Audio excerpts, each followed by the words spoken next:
Hello, my dear children. So today we are going to discuss on a very important topic, which is your social and health education. So actually, what is this social and health education about? So when we are talking about health, as per WHO, that is World Health Organization, in the year 1948, they have defined health as a state of physical, mental, spiritual, and emotional as well as societal well-being, where we are free from any diseases. And that is when you are at the state of well-being by physically, mentally, emotionally, spiritually, and in terms of your societal functions, then you are healthy. So when you are having a good health, you are able to handle every responsibility related to your society well.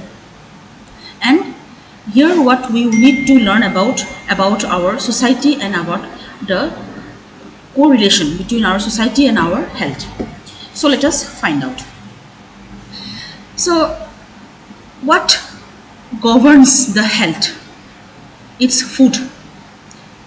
And if you are asking about how to define a food, it is that edible material which helps in the growth, development and maintenance of our body as well as mind. So in this particular edible substance, edible material, what is important that needs to be present, and that is the nutrition. It is the nutrition which governs the elements present in our body to function properly. So if there is deficiency of nutrition, then we say that that condition becomes a disease condition, a diseased state, and that disease state or condition will take place when there is lack of nutrition. Now this nutrition that we are saying, it is a process of giving nourishment to ourselves, to our body, to our mind, to give the nutritional elements, the nutrients to our body and our mind. So what are these nutritional elements? What is this nutrition? These nutritional elements are those elements which we need in huge amounts, in large amounts. When I'm saying huge amounts, it does not mean that you take in large quantities day by day, every day. No, it means that these are which our body requires the most, the utmost requirement of our body, which should be intaked properly. And next is the nutritional elements which we require in small amounts. So these two categories have been termed as macronutrients and micronutrients. Macronutrients are those nutrients which our body requires in a comparatively larger optimum amount, such as carbohydrates, proteins, fibers and water, which are the most essential, and they are required to be taken in big quantities compared to those second class of classification, which is your micronutrients, and that is something which our body needs in small optimum amounts, and that may or may not be always present in our nutritional diet. However, their presence is of utmost importance, utmost significance to our body for functioning properly. So let us see. A deficiency disease can be defined as a disease condition where there is the lack of essential nutrients in the human body.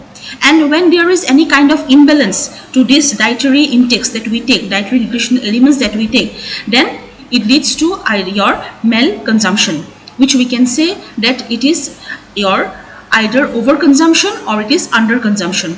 That means there is an excess or insufficient intake of these particular nutritional elements inside our body, which leads to these nutritional deficiency diseases. So it is very important that we take a balanced diet where there is the equal amount of all the nutrients which are in optimum quantity in our food, and we are taking it at the recommended dietary allowance as per the recommended dietary allowance. Okay.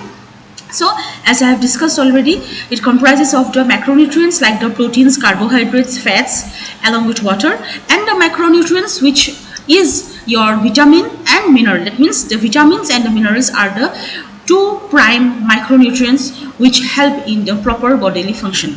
Okay, so we are already in the discussion phase about the vitamins. We have already discussed about what are these vitamins and the names of the different vitamins, the water soluble vitamins, the fat soluble vitamins, the different sources of vitamins, vitamin deficiency diseases. So today in this class we are going to discuss about the minerals and their mineral deficiency diseases. So when there is this nutritional deficiency diseases, so to overcome that situation of deficiency, so that we don't come prone to suffer from any kind of diseases, it is required that you take some kind of meal replacements or food supplements. So these are nothing harmful or toxic or synthetic substances. These are all natural products which have been developed or designed and developed in lieu of the those nutritional deficient food items, which can be replaced by these food supplements, and they can give us all the proper development and correctness to our body.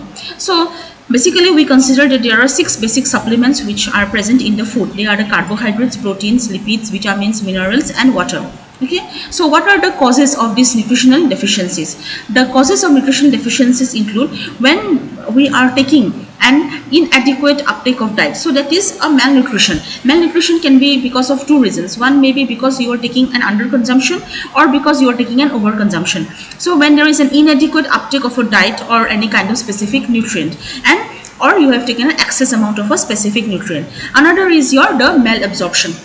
That means when you are deficient of a diet, and you are, most importantly, if you are taking too much of junk foods, and what happens is that you start having ulcerative colitis or gastrointestinal reflux diseases, where your small intestine and your gut microbiota is hampered, and at that time our small intestine is unable to help in the absorption of the food, and there you can suffer from any kind of signs and symptoms like diarrhea, vomiting, etc., where you are unable to digest your food, and that is one condition of malabsorption. So we have already discussed about vitamin deficiency. Today we are going to discuss about mineral deficiency and their diseases, and how we can overcome this through the proper supplement that are required for each and every mineral element.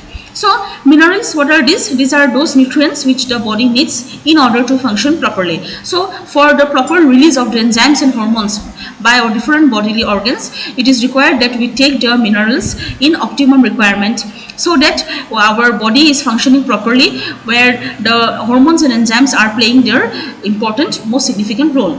So mineral deficiency occurs when the body is not able to absorb the required amount of a mineral.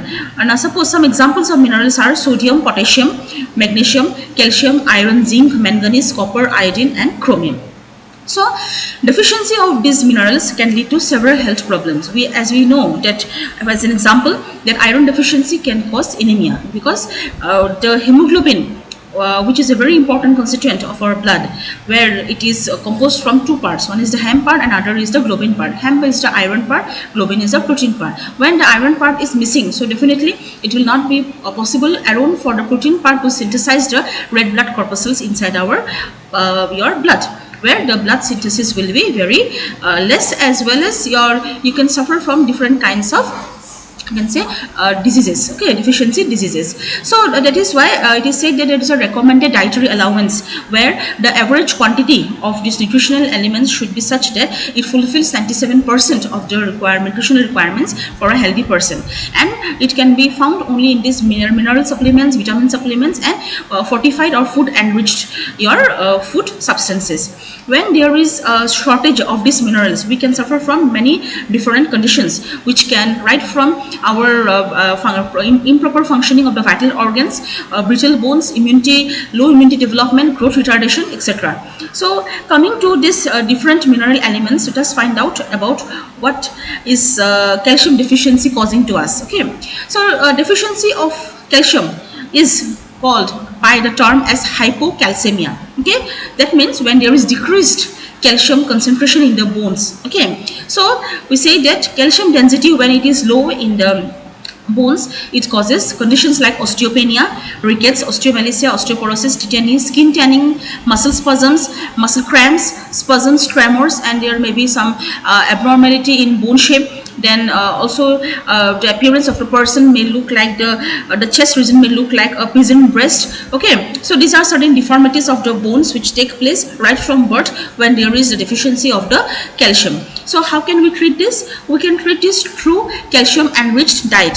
Suppose taking calcium or vitamin D supplements, you can take sunbath, and you can refer to some food substances, especially the milk products like milk, cheese, yogurt.